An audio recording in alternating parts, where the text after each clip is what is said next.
My name is Lois Carrington. I am 62 years old. And 3 nights before Christmas I heard the words no mother should ever hear. I was folding towels in the laundry room, the dryer humming, steam curling into the air when the door left slightly ajar betrayed the truth. My son Daniel, the boy I carried for 28 hours of labor, the man I once called my pride, lowered his voice and said to his wife, "Rebecca, the best Christmas gift would be if she just died." I froze, the red towel in my hand suddenly heavy as stone. I waited for laughter, for some sign of a joke. None came. Instead, Rebecca's voice drifted back, calm and ordinary. "You said it, not me." The silence afterward pressed harder than the words themselves. I stumbled upstairs to the in-law suite where they allowed me to stay, the one room I was never permitted to decorate, the room without locks. My knees shook, but I forced myself to sit on the edge of the bed.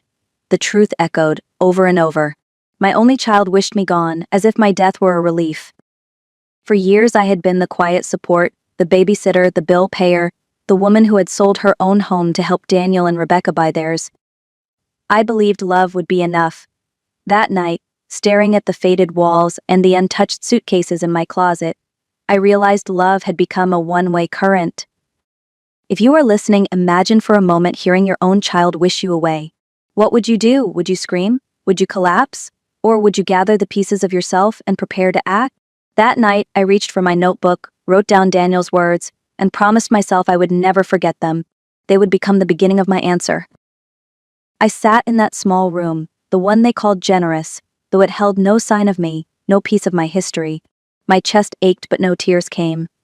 Instead, there was a hollow silence inside, a quiet so sharp it hurt. I thought of the years that had led me here, every sacrifice woven into the fabric of this family. When Daniel lost his job, I canceled my cruise and gave him the money I had saved. When Rebecca wanted a bigger house, I sold the home my late husband and I built together and handed over $120,000 to make their dream possible. I had told myself I was investing in my son's future, but really I was erasing my own. The memories came in flashes, the late nights rocking my grandchildren to sleep when Rebecca wanted me time. The grocery bags I carried in week after week, filling their pantry without being asked. The bills I slipped money toward when they were just short this month. I had convinced myself it was love, but love without gratitude slowly drains the giver dry.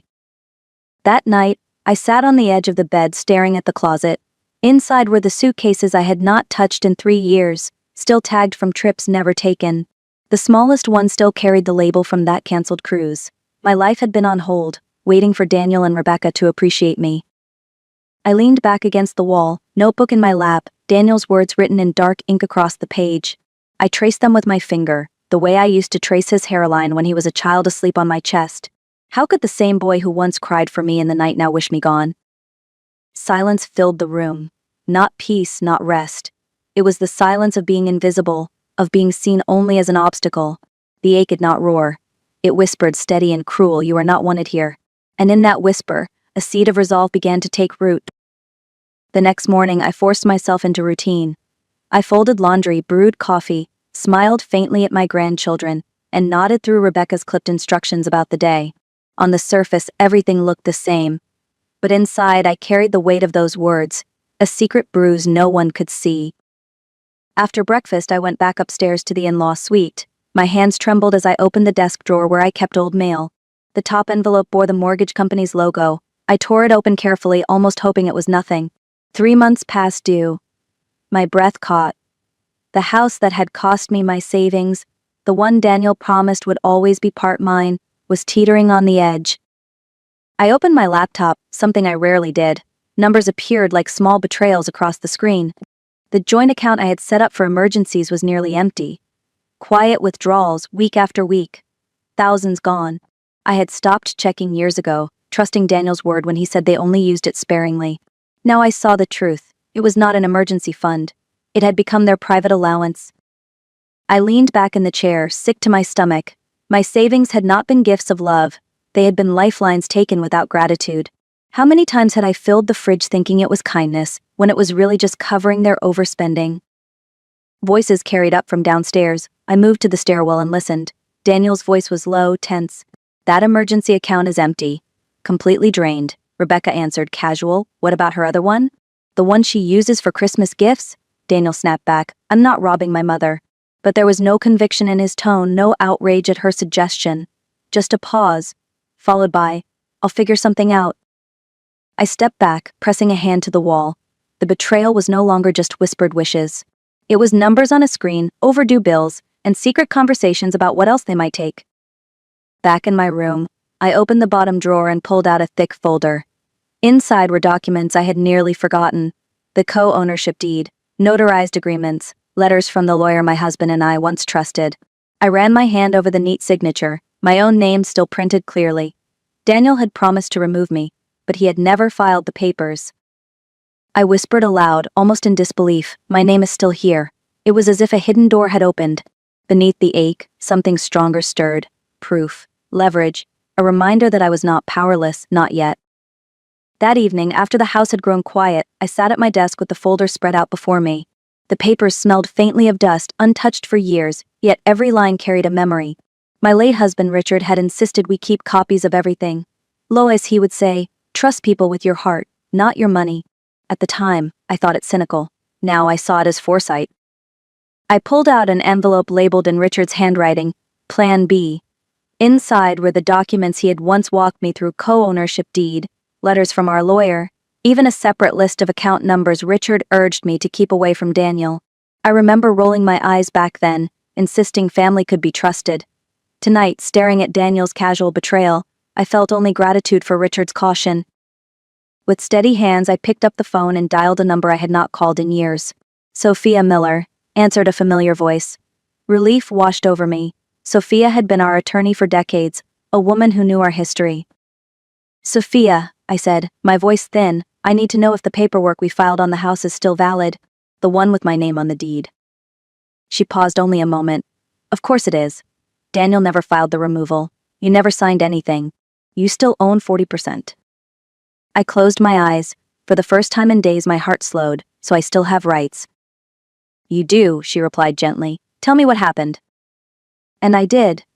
The overheard words, the drained accounts, the overdue mortgage, the pressure to consolidate finances under Daniel's control. When I finished, silence hung on the line until Sophia spoke firmly. "Lois, you are not trapped. You have power here. If you want out, we can act." "I don't want revenge," I whispered. "I want out, but on my terms." "Then we draft a notice of intent to sell. It will land hard. Are you ready for that?" I looked around the small room, at the faded curtains Rebecca never let me replace, at the bed where I had swallowed disappointment night after night. My hand rested on the suitcase still waiting in the closet. "Yes," I said, "I am ready." Sophia promised to prepare the papers by morning. After I hung up, I opened my suitcase and began to pack. Not frantically, not in fear, but with careful resolve.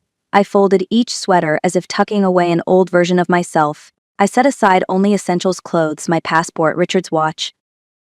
Finally, I placed the envelope labeled Plan B on top. It was more than documents. It was proof that even after years of giving, of being drained and dismissed, I still had something left that was mine. That night, as snow drifted outside the window, I whispered into the silence, "You wished me gone, Daniel. You will get your wish, but not the way you think." The next day was Christmas Eve. The house smelled faintly of cinnamon candles and the artificial pine of the tree in the living room. But beneath the festive veneer, cracks were already spreading. By mid-morning, Sophia had sent the official notice of intent to sell, addressed to both Daniel and Rebecca. It arrived in their inboxes like a spark dropped into dry straw. I could almost hear the chaos ignite from upstairs. Around noon, the first tremor hit. The lights flickered, then went dark. The television shut off mid-commercial, the dishwasher ground to silence, and the hum of the refrigerator faded. Daniel stormed into the kitchen, phone in hand, cursing under his breath. Rebecca followed, her voice shrill. "What do you mean the power is cut? We have guests coming tonight. My mother is flying in tomorrow." Daniel's answer was muffled, but I caught enough. "The bill wasn't paid." "I thought, Mom," he stopped himself, glancing toward the stairs, toward me. I stayed in my room, listening. Rebecca's voice cracked. "You said she would cover it like always." Their argument rolled on, voices rising and falling, each blaming the other. Downstairs, the Christmas tree stood in darkness, its ornaments glinting faintly in the dim afternoon light. Meanwhile, I opened my small suitcase and placed a tin of cookies inside. Then I thought of the children. They had done nothing to deserve this. Quietly, I wrapped 3 small gifts in plain brown paper, one for each grandchild, and wrote their names in thick marker. Inside each package, I placed a short letter. I wrote of love, of baking pies together, of bedtime stories, of the way their laughter had once filled my life with hope. I ended each letter the same way: none of this is your fault. Remember that. By the time I sealed the last envelope, the house below had grown louder. Rebecca slammed cabinet doors. Daniel barked into the phone at the utility company. Panic was replacing denial. I sat at my desk, listening to the storm unravel. That evening, Rebecca stomped upstairs, her perfume heavy, her eyes wild. She pushed into my room without knocking. "Did you cancel something?" she demanded. "The mortgage, the power, why is everything collapsing right now?" I looked at her calmly. "Because you built your life on a foundation I paid for, and I am done paying." She stared at me, stunned into silence. Then she turned, muttering, and slammed the door behind her. I exhaled slowly, my hands steady. The fallout had begun, and while they scrambled in the dark, I felt only clarity. For the first time in years, I was no longer the one unraveling. They were. The house was still dark when I rose before dawn. Snow dusted the windowsills, and the air inside was colder than usual. I dressed quietly, pulled my suitcase from the closet, and set it by the door. Each zipper, each fold of clothing felt like a line drawn, an ending written in fabric and resolve. Downstairs, the tree loomed in the corner, ornaments glinting faintly in the gray light. I knelt and placed the 3 simple gifts beneath its branches. No ribbons, no glittering boughs, just brown paper and words of love sealed inside. It was all I could give my grandchildren now, and perhaps all they truly needed, proof that their grandmother loved them without condition. The airport shuttle pulled into the driveway at exactly 4 a.m. I wheeled my suitcase to the door, pausing for a long breath. Behind me lay years of silence, of being treated as invisible, of waiting for gratitude that never came. Ahead lay only uncertainty, yet for the first time I felt steady. I stepped outside, the cold biting my cheeks, the snow crunching beneath my shoes. As the driver loaded my bag, I glanced back at the house. No light glowed from within.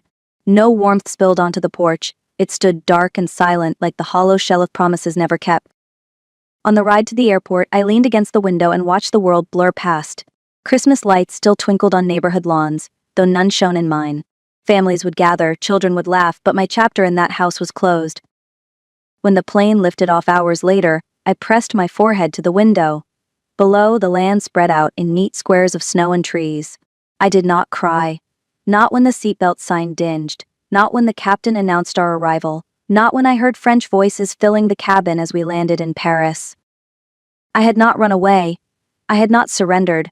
I had walked toward myself, and for the first time in years that felt like enough. Back in the States, the notice from Sophia landed harder than I had imagined. By the time my plane touched down in Paris, Daniel and Rebecca had already received the email confirming my intent to sell. The silence on my phone did not last long. Missed calls stacked one after another, messages poured in, some pleading, some angry. I let them ring, untouched. It was 2 days later when I finally answered. Daniel's voice cracked through the line. "Mom, what are you doing? You can't just..." "I gave you exactly what you asked for," I said calmly. I disappeared. There was a pause, a shuffle, then Rebecca's voice in the background, sharp and panicked. "Tell her we can't lose the house. Not now." Daniel's words tumbled out. "We're drowning. The mortgage, the bills, we can't do this without you." My grip on the phone tightened, but my voice remained steady. "You stopped treating me like family the night you wished me dead. Since then, I've been nothing but a wallet and a babysitter." "We didn't mean it like that," Daniel whispered. "Yes, you did. Maybe not in those exact words every day, but in how you treated me. And now you will live with it." The line went quiet, except for his breathing. I closed my eyes and added, "This house was never just yours. You forgot that, and now the papers will remind you." When I hung up, my hands trembled not from fear, but from release. The reckoning had come, not with shouts or revenge, but with truth laid bare. Paris in winter was cold, but the air felt lighter than it had in years. One evening, I sat alone in a small cafe near the Seine, a notebook open in front of me. I wrote the words slowly, letting them sink into the page. I didn't just walk away. I walked toward myself. For so long, I believed love meant giving until nothing remained. I thought being a good mother meant covering debts, filling pantries, silencing my own needs. But love without respect is not love. It is servitude, and family that treats you like a burden is not family, no matter what name they carry. I closed the notebook, sipped my tea, and looked out at the glowing city. I missed my grandchildren, yes. But I had left them something no darkness could take, a reminder that they were loved, and that love does not mean erasing yourself. To anyone listening, hear this: you have the right to draw a line, you have the right to keep your dignity. And sometimes the bravest act is not staying but leaving. If this story has touched you, I invite you to share it. Like this video, subscribe to the channel, and tell me in the comments where you are watching from.